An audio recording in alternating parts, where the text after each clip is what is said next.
Schéma de développement communal, il et elle nous en parlent. Bonjour Marie-Christine. Pour vous, qu'est-ce qu'un SDC? Un schéma de développement communal, c'est pour moi d'abord et avant tout un outil de prospective qui permet de voir quel est l'avenir de notre commune en matière territoriale, comment on la voit dans le futur. Pour vous, quelle est l'utilité d'un SDC pour une commune? Eh bien, c'est très utile pour, justement le décliner dans les dossiers, plus locaux d'urbanisme, d'aménagement du territoire. Parce que comme on a une vision de l'avenir, on sait, tout de suite concrétiser dans les projets locaux cette vision d'avenir. Pour une CCATM, quelles sont les raisons de s'intéresser au SDC?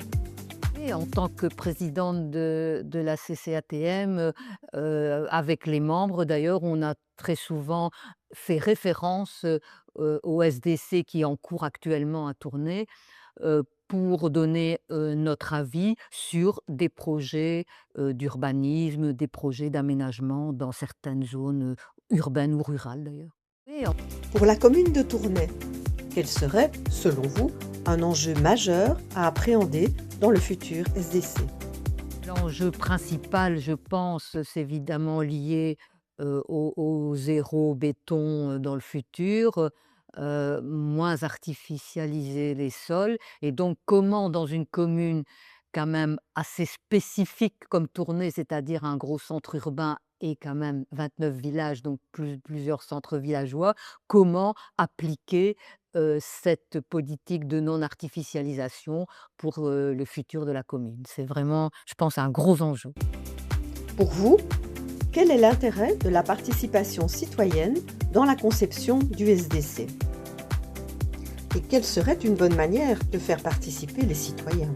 Participation citoyenne, il ne faut pas que ce soit un slogan, je pense et donc il faut que ce soit vraiment, heu, une envie, que les gens soient acteurs du futur de leur commune et donc je pense que notamment, il faut s'intéresser, aux enfants et aux jeunes de notre commune pour qu'ils puissent donner leur avis sur le futur, sur leur envie de comment vivre bien, vivre de manière agréable avec les autres dans leur commune dans le futur. Donc c'est un vrai enjeu aussi de société parce que, on vit quand même dans une société encore beaucoup individualiste et malheureusement, il y a une tendance, je trouve, actuelle d'aider les gens plutôt à fermer les yeux qu'à les ouvrir sur leur futur. Donc c'est vraiment un enjeu important.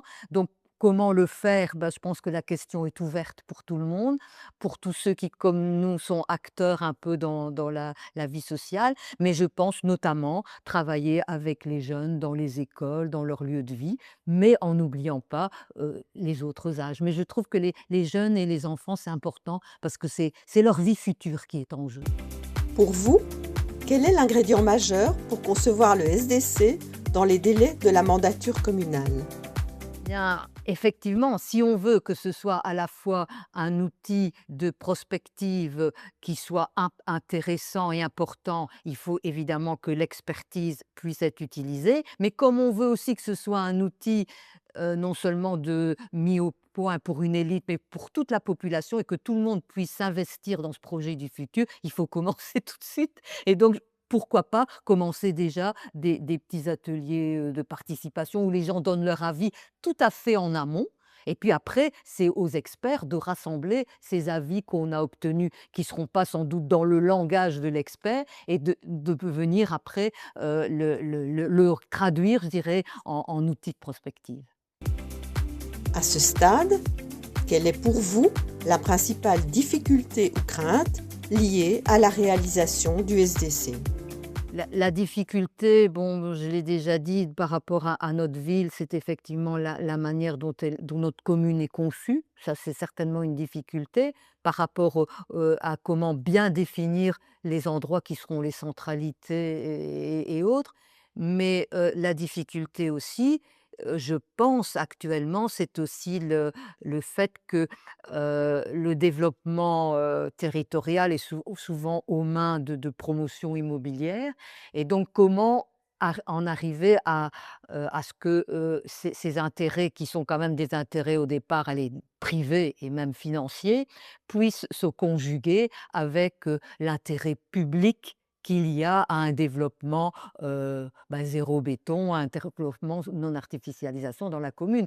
Donc il faut éviter à tout prix que se développe une spéculation immobilière par rapport au projet, quoi. Donc, il faut que à la limite, il faut que les entrepreneurs et les promoteurs immobiliers soient aussi partie prenante et soient d'accord avec cette vision du futur.